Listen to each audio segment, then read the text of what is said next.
Bonjour à tous.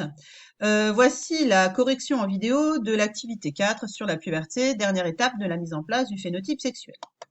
Vous avez pu voir en document l'organisation du testicule et les tubes séminifères, qui sont ces tubes pelotonnés à l'intérieur du testicule que l'on a vu en coupe transversale. Donc on a fait une coupe au niveau du tube et on s'est retrouvé avec des sortes de tuyaux coupés qu'il va falloir regarder dans dans un plus grand grossissement. Et à l'intérieur de ces tubes, on retrouve, après la puberté, de longs fils qui sont en fait les flagelles des spermatozoïdes à l'intérieur de la lumière du tube. Si l'on compare avec ce qu'il y a avant la puberté, on se rendrait compte que dans la lumière du tube, il n'y a pas ces filaments, donc il n'y a pas de spermatozoïdes avant la puberté.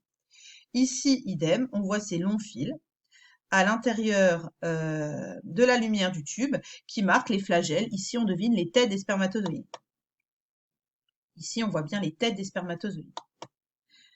Chez la femelle, on se rend compte que chez la lapine impubère, on a à l'intérieur de l'ovaire différents stades du follicule, primordiaux, primaires et secondaires, mais en aucun cas un follicule mûr.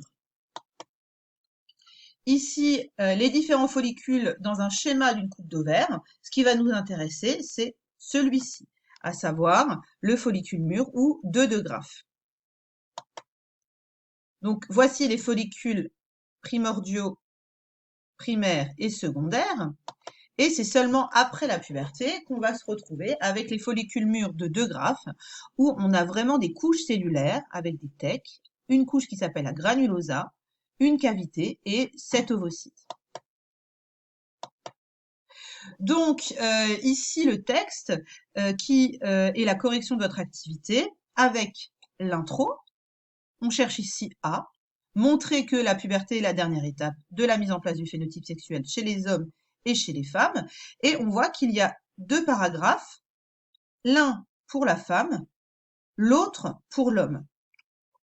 Et vous voyez qu'il y a des connecteurs, qu'il y a ce qu'on va faire. Donc on compare l'aspect des follicules entre la lapine impubère et la lapine pubère.